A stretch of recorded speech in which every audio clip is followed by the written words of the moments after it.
Welcome to the Talk with Clads podcast. Your host is Katie Ann, an island girl on a journey with her guests to learn about their backgrounds, businesses, passions, experiences, life lessons, and wins. Come and laugh, cheer, learn, and plan with us.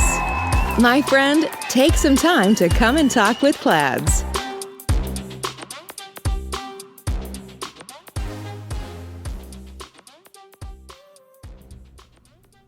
Hello world, welcome to Talk with Clads. My name is Katie Yan and I will be your host for today.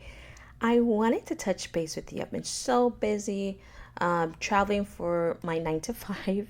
Still have a 9 to 5. But I still wanted to touch base with everyone to see how they were doing and kind of see how you were doing with your planner. It is the month of October. It's actually the 15th of October? Wow. The year is almost done because October is like the 10th month. We got 2 months left.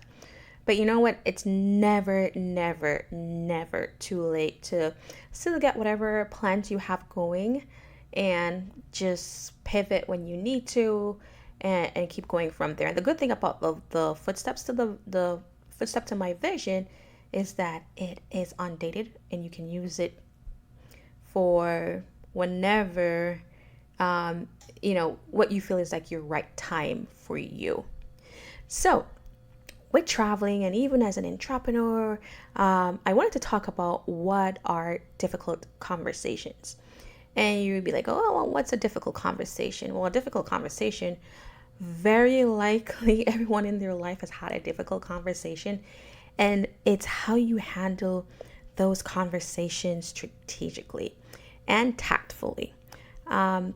Some may say a difficult conversation is typically if it includes race, age, sex, but not always. A difficult conversation could be really you speaking to if you're a manager or a director or a VP, or if you supervise anyone, it could be having a conversation with a subordinate about their performance. That would also be considered a difficult conversation. It's typically about like self-esteem and self-image and well-being and how you answer those types of questions. No matter how skilled you are at handling certain types of, some would say, confrontation, there are certain challenges to these types of conversations that we're having, right? And we're trying to untangle what happened, and sometimes it's a little bit more complicated than we really thought it was before, or we have like a truth assumption of what we think the truth is, and it really isn't. And in terms of what we assume, our assumptions may be totally incorrect. So to be able to navigate like business successfully, we have to learn techniques on how to handle difficult conversations. Instead of having a conversation where you're just assuming things, it's better to have a learning conversation. So like in the what happened conversation, where you already assume that you're right and you're trying to persuade the other party of what's right. In a learning type conversation, you're exploring what that other person may say and how to understand the situation and why we are where we are at right now, and having these types of conversation. In the feelings conversation, man, that one can be a little bit intense because it's so emotionally charged, right? You may feel very strong about a project, but in life, you always have to understand that there's so many different personality types and things that you may take seriously, someone else may not take seriously, things that someone else may take seriously. You may not think that it's as serious. And so, because a lot of times in a feeling conversation, because it's so emotionally charged, try avoid talking about feelings. Yes, I know, right? A feelings conversation. Oh my God, how am I going to avoid talking about feelings? So what you want to do is address whomever you're speaking to, address their feelings. You may address your feelings, but then you try to address it without any types of judgment or any types of attributions, and then acknowledge their feelings before you go into problem solving what the problem is. Because if it's all about, well, I feel this, well, I feel that, then how are you going to get to a solution? And that may delay or hinder the success of the conversation. Another thing is with the identity conversation, where a big challenge about the identity conversation is that you're trying to challenge how someone identifies.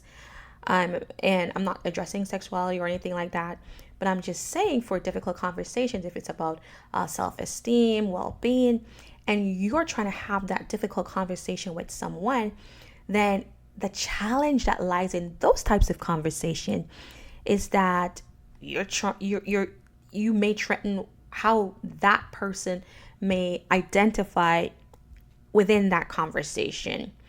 And you may go, oh my God, I'm going to protect my all or nothing, my self-image. You did wrong in this project, and this is how you made me look bad. And I stand for this and I stand for that. Now, I always say integrity is everything.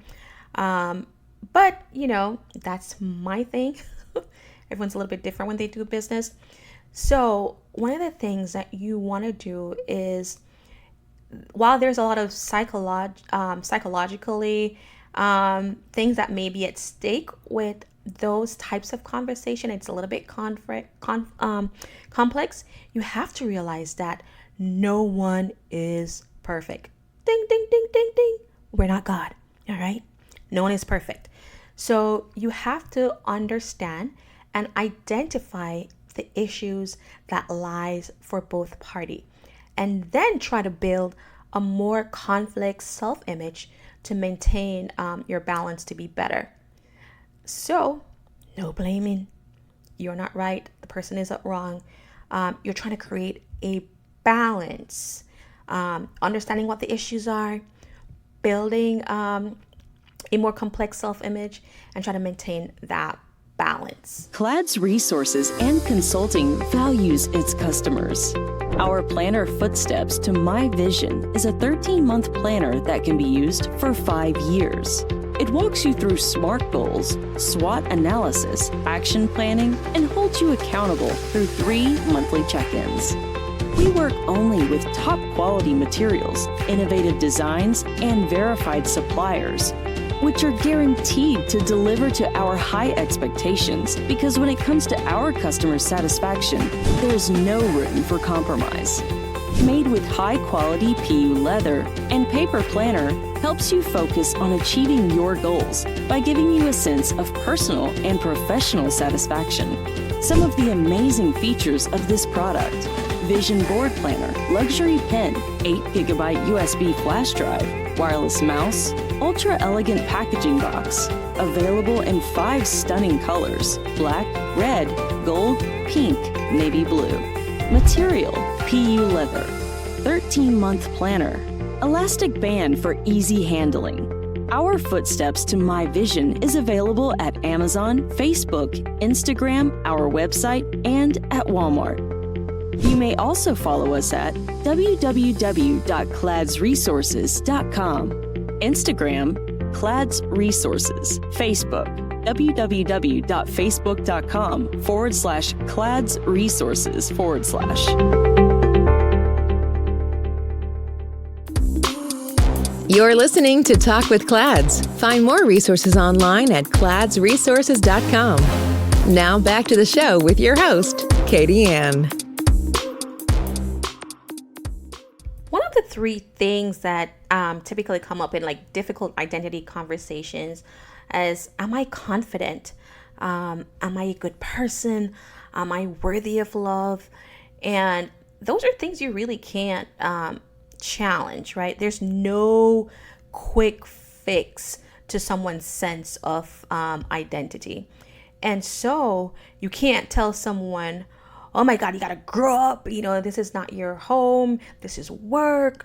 I need you to do this. That's why that balance is really important in how you handle those types of conversation with someone, especially in a work environment.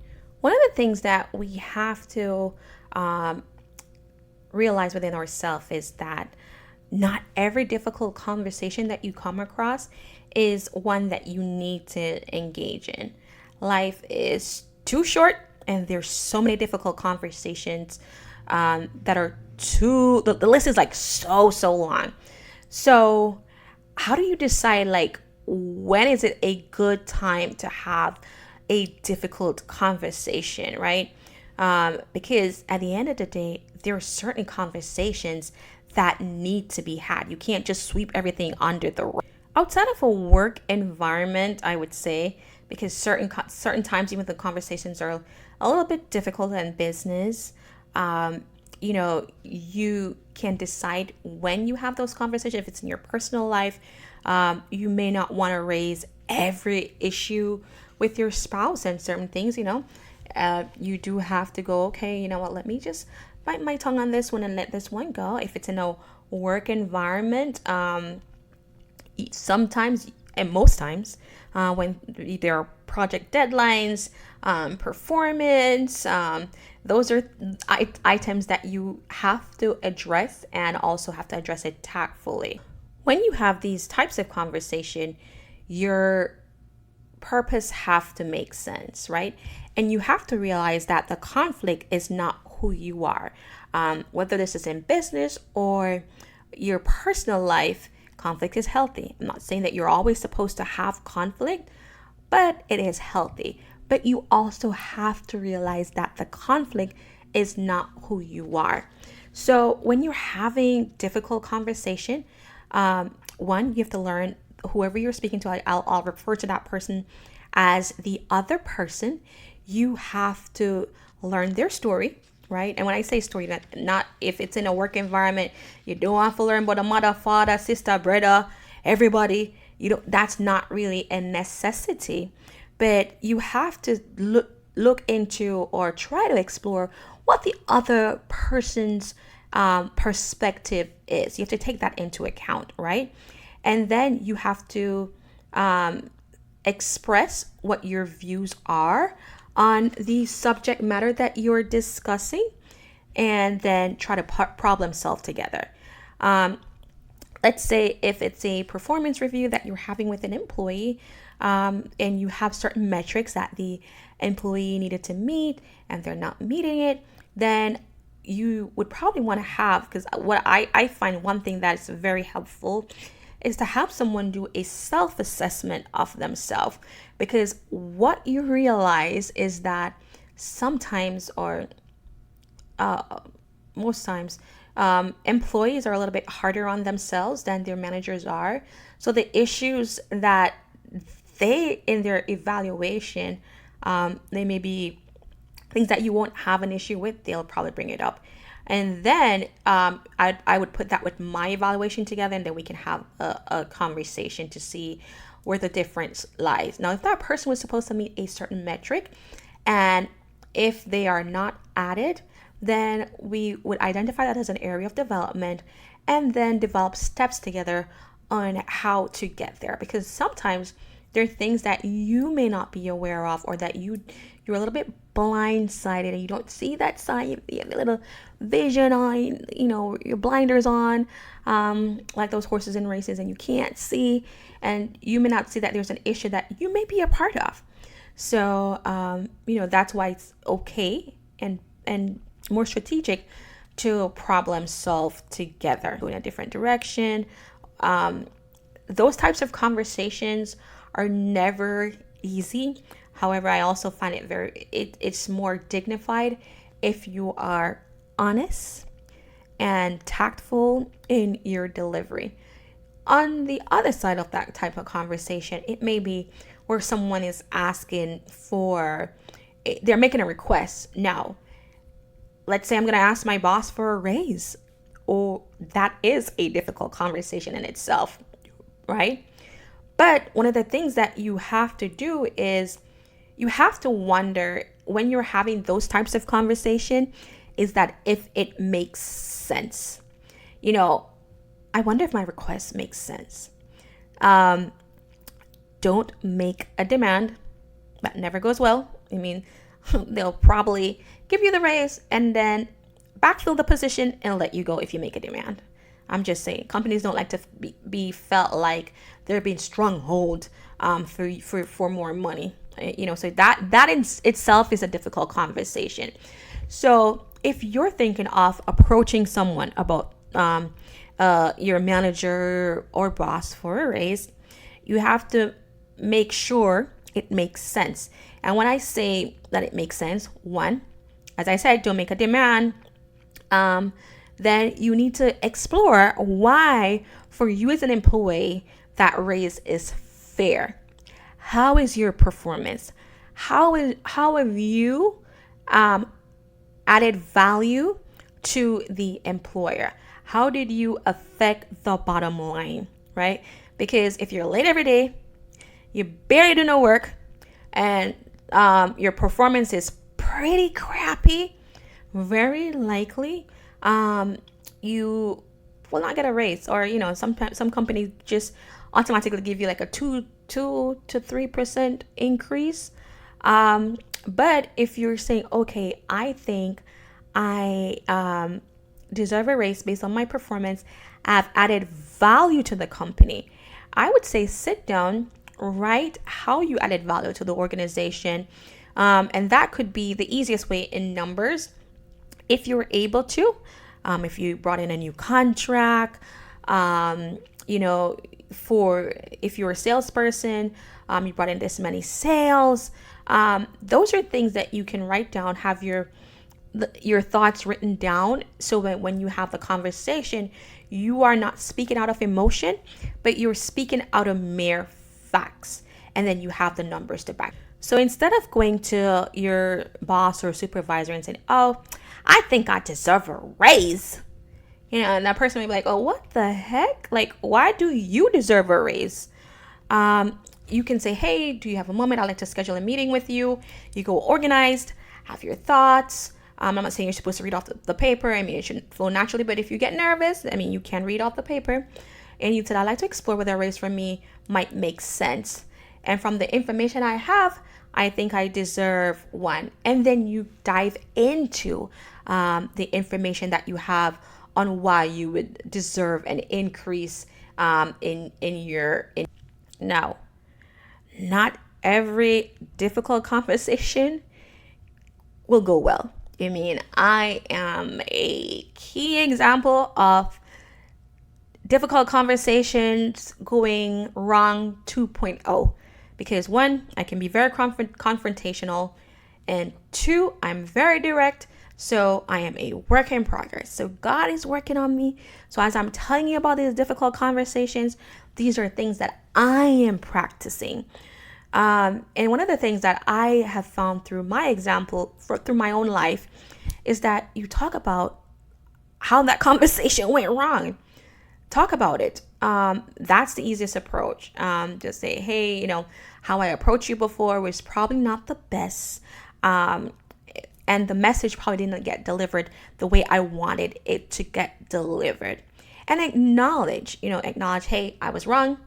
And I do really want to revisit this conversation, because I do think that it is a conversation that we need to have. Now, it may not be received well, but you're still addressing that you did not approach the initial conversation well. But the issue didn't disappear, and you guys need to revisit the conversation. A lot of things that I've heard, or feedback that I've been given, and like reading and kind of researching this, is you have to learn how to listen from the inside out. And when I say listen from the inside out, one, you have to practice active listening, because sometimes when we say we're listening, we're doing everything else but listening, or we're trying to finish someone's conversation, we may be on our phones, and that's not active listening, right? So you have to listen, you have that person, give that person your attention. And then you may want, after the person finished speaking, you paraphrase, so it re-emphasize, or it gives you back the information that you need to know, and that you understand what the person is saying to you. So if there's any miscommunication, when you give that information back to the person, then that person can say, no, that's not what I meant, and they can clarify. Tone is also good. I'm not saying, well, this is what you said, and you're being a little bit aggressive about it. You want to be as objective as much as possible, so the conversation can go as productive as you want to practice active listening.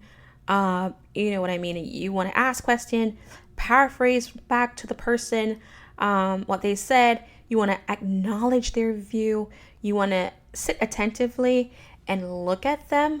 But the one thing that you want to do is, yes, you're gonna listen to their words, but you want to focus and be authentic.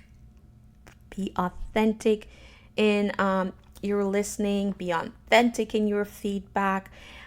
Because at the end of the day, everybody can smell fake, right? They can know if you're BSing, if you just want them to do something for you.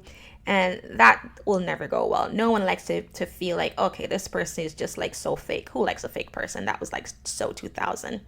Yeah, I'm just joking. But you want to be as authentic. So I say focus on authenticity. A tip that I've learned is just ask open-ended questions, or variations of open-ended questions, so I can understand what you're saying. So I would say, help me understand better what you're trying to tell me, or tell me more. I mean, I like to ask questions because I am one of those people where, you know what, I don't believe in stupid questions. To understand where that person got their conclusion from, or what their views are, then you want to also ask for concrete information, not assumptions, but concrete information. So you may say, well, what leads you to saying that, or thinking that? Can you give me an example of when I did this? Or can you give me an example? Or what would that look like? Or how would that work? How can we test this hypothesis if you're going to be like extra? But I'm not telling you to be extra. So you always want to ask open-ended questions and ask for concrete information, just to make sure you understand the information that's being given to you. And you may want to give some type of feedback that you understand what they're saying. Also, body language is a big thing. I know it's saying difficult conversations, but body language also is a nonverbal form of communication. So we're having these conversations, and people are looking at how you're reacting to them, right?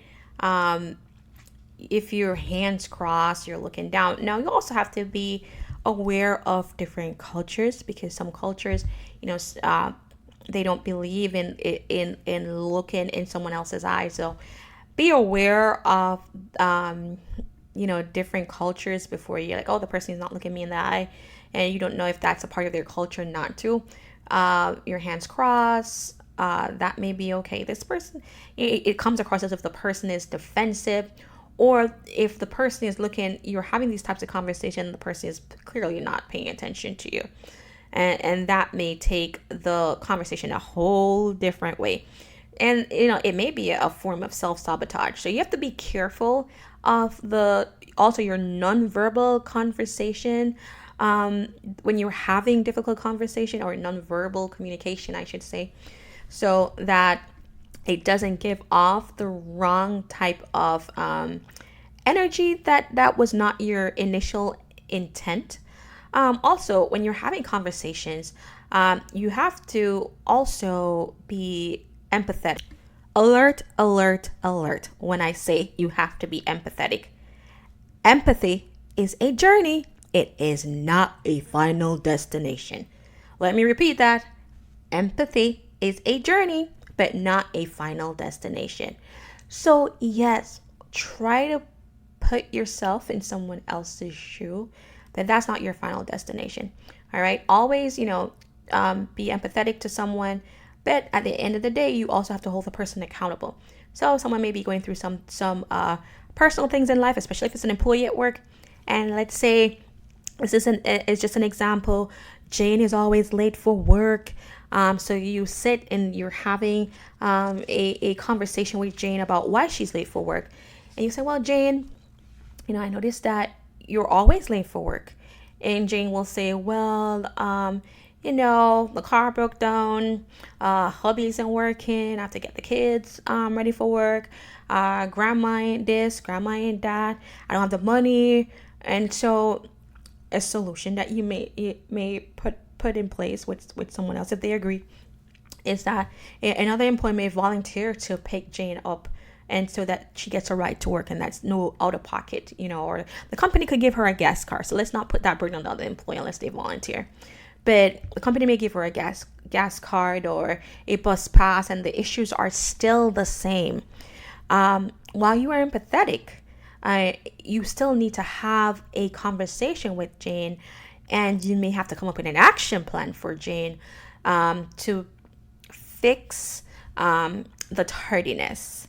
And that's coming from someone who can be tardy at times, but I'm also results driven.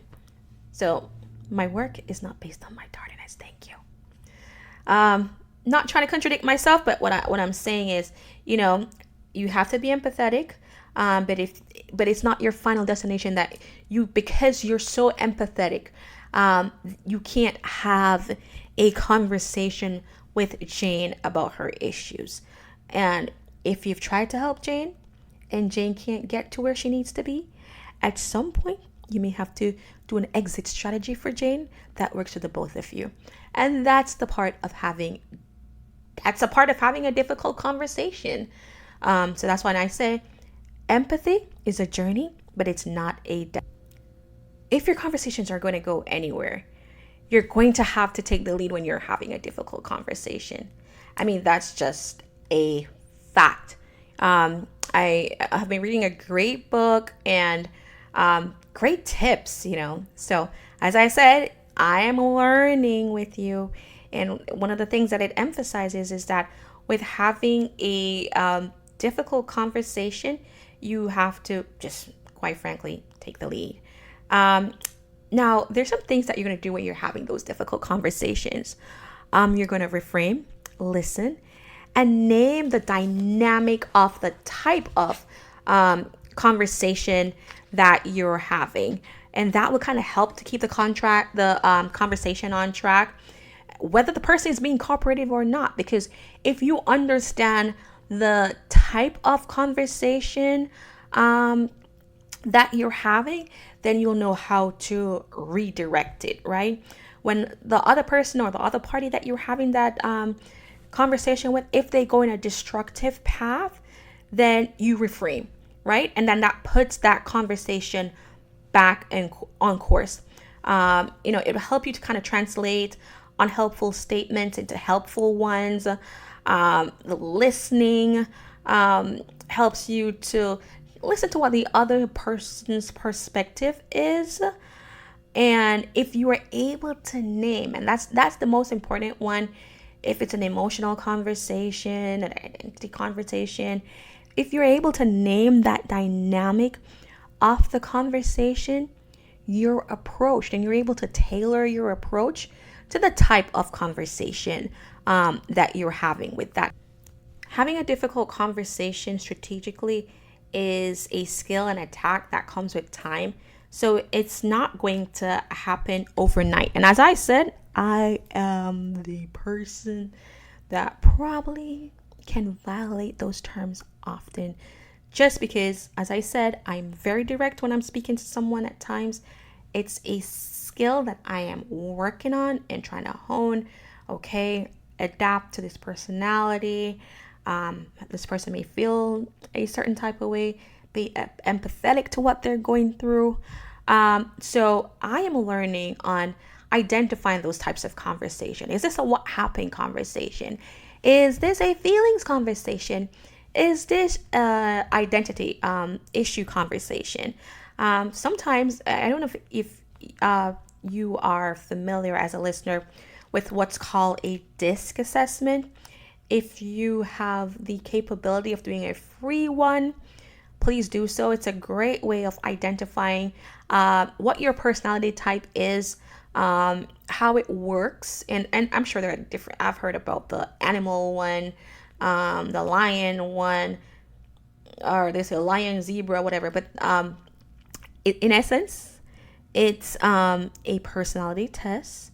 I think it's somewhat based off Myers-Briggs, in my opinion, but then it's more, it just kind of today's version, and they use a DISC. D means that you're dominant. You're more goal oriented. I means that you're people oriented. S is like sensitivity. Not that you're very sensitive, but you do care what people think a lot. C, what was C again? Let me see. I think C was, I know they focus on the facts. Let me see again. I had to do a DISC at one of my previous employers, and the purpose of the DISC is a personality assessment test. It's more used in the workplace, but when I was getting married, I actually did it with my husband as a part of marriage counseling. Believe it or not, well, that was a great tool. That's one thing that we learned from marriage counseling. And it's supposed to help teamwork, help communication, or help you communicate more efficiently and more productive in the workplace. So let me go over about what the D is, because I had to draw the handle down. Google could spin a minute.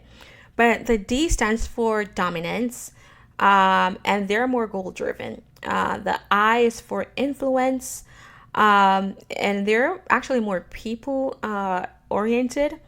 The S is for steadiness, and I know that's sensitive. And the C was conscientious. I know they definitely are very focused on the details. You have like a lot of accountants that they're high C's. And then, some people, they can be like a DI, SIs, it plays in between. But I think for my husband, he is influence. So he's very people oriented. And for me, I was D, which is more goal driven. And so learning are different, because no personality is better than the other. Let's just put that out there. But learning or personalities allow us to have conversations a little bit better. Now, the difficult conversations we're working on. So as I said, we're a work in progress, and I'm learning as I'm talking to you about this. So why not share this with you? All right. So as I said, a dynamic to understanding what a difficult conversation is or a key skill in understanding what a difficult conversation is knowing the dynamic. I said it properly now. Is knowing the dynamic of, like what type of conversation are we having? And then knowing how to pivot. And then, if the conversation is not going away, then if you're able to identify the type of conversation, then you're better able to handle the conversation that you're having with the other person that you're having it. Be it a employee, a vendor, a spouse, a family member, a friend, you're more adept to have that a little bit conversation go a little bit better or more constructive. So with difficult conversations, I will say this: prepare, right?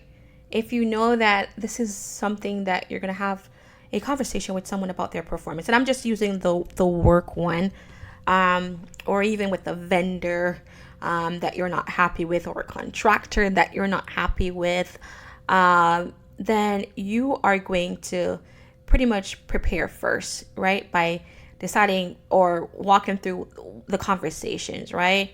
Where does the story come from? What impact the situation? Did you contribute to the problem? Understanding any emotions if they get brought up.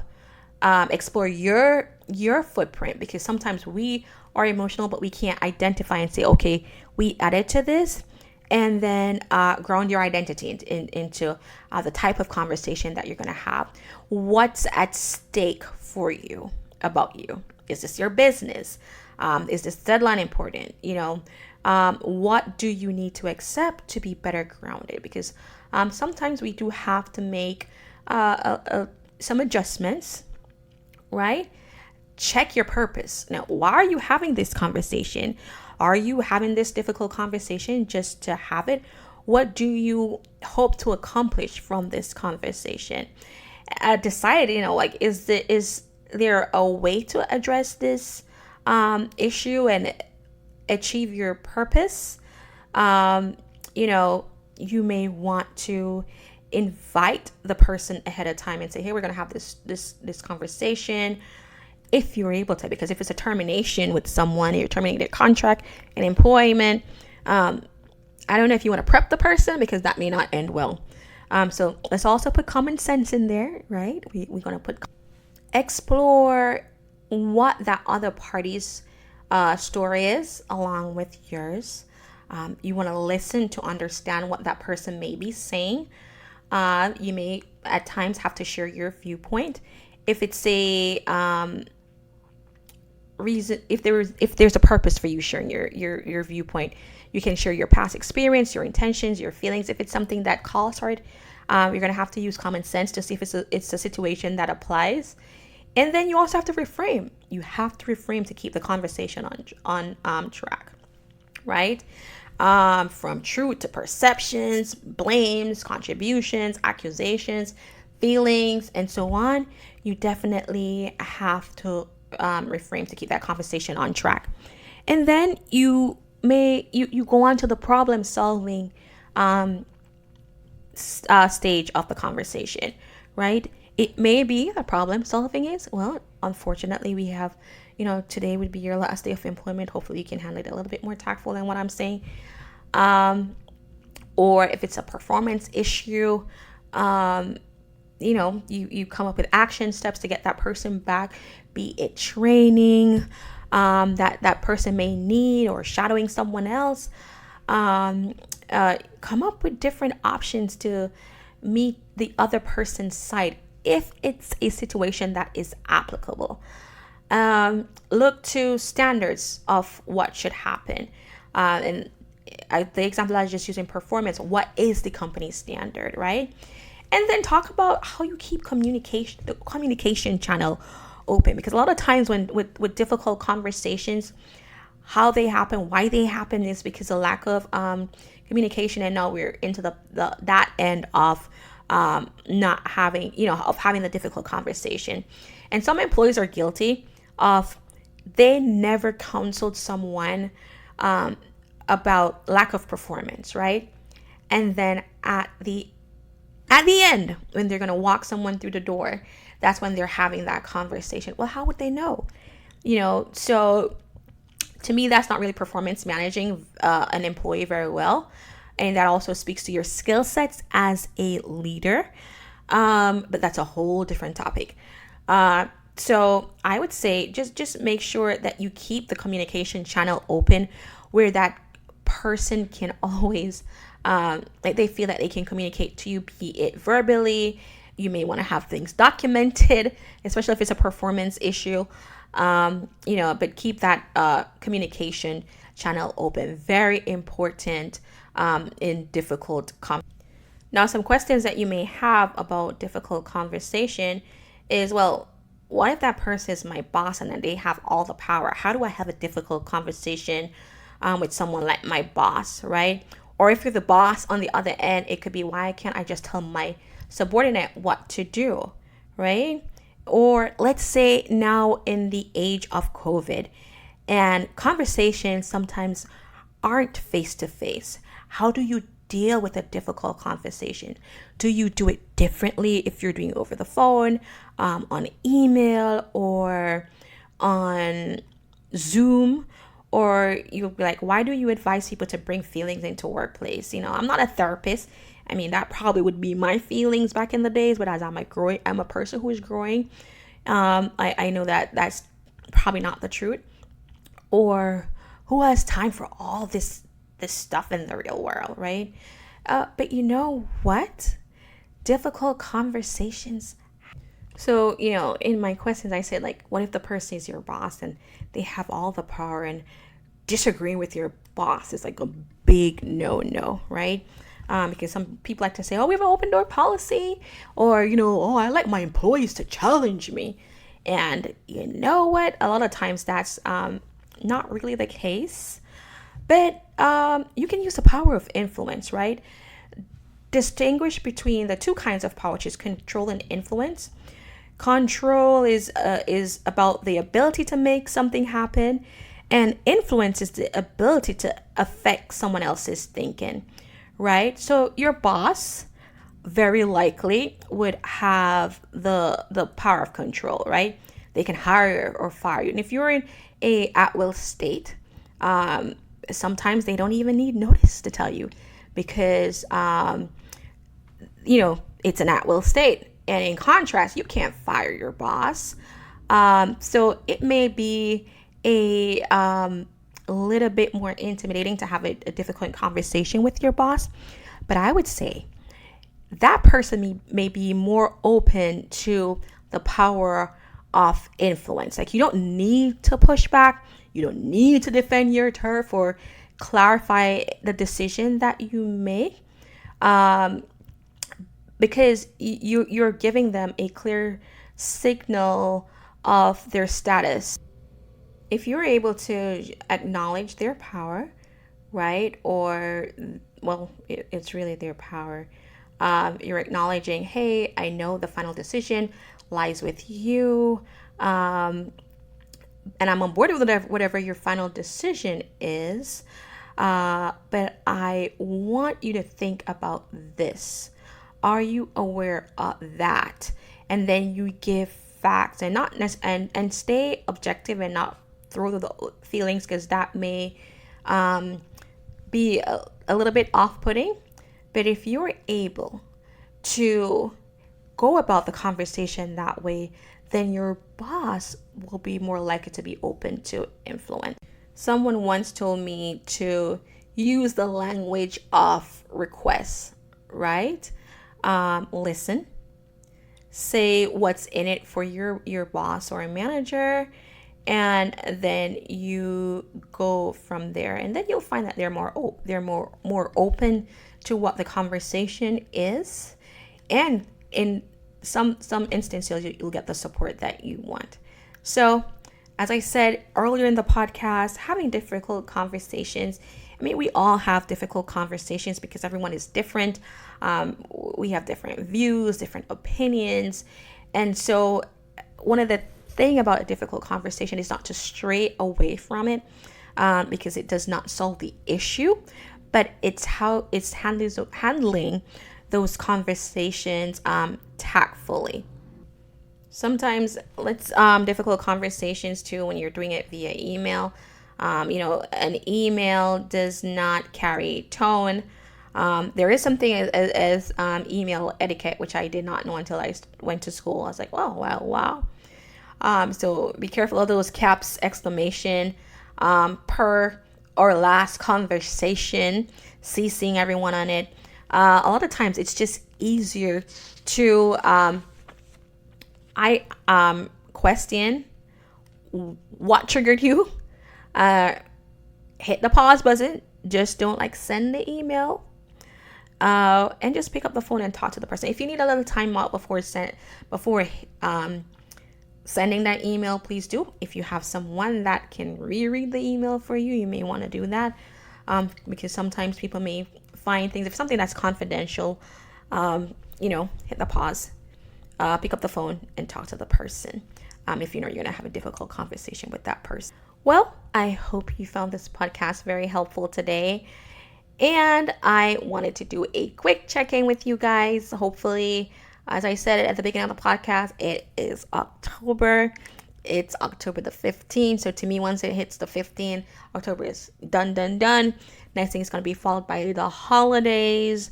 And then the year is done. And then we're like, well, I didn't get to do my plan. If you've done your check-in with your planner, and you see that you're not where you need to be, as I like to stress, celebrate the small win. A win is a win, regardless of where you are or what the win is, and then continue on your journey. I'd love to hear feedback, share your reviews on Amazon, on our Facebook page, and any other social media platforms that you are on. Tag us, please. Take your pictures, tag us if you have our books. I am, as I said, in Literacy Week. The theme is media and information literacy for the public good. So I am super excited for the next few podcasts, because great topics that are going to come up, and great guests and experiences. So stay tuned.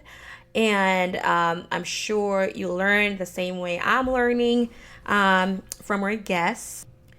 So definitely stay tuned for the next few weeks. Well, always stay tuned, but stay tuned, share, like, subscribe. It's a great cause, and hopefully you're getting the information that you need from this podcast. So it's come that time of day where I have to say bye to everyone. As I say, I've been traveling for business. I'm in a hotel room doing this podcast, and I say, you know what? I am going to practice what I preach. I am going to be diligent with the information that I put out, and also be consistent. So, everyone, thank you for joining me on this journey of learning how to have difficult conversations. And hopefully you're able to use some of the tips that I shared with you in your professional or personal life. And thank you so much, everyone, for taking some time to talk with Clads. Bye, guys. Thanks for listening. Find us on social media at Clads Resources and online at www.cladsresources.com. Our planner, Footsteps to My Vision, is also located on our website or on Facebook, Instagram, or Amazon. Don't forget to like, subscribe, and share, and check back weekly for new episodes. Until next time, keep creating your footpath to your vision.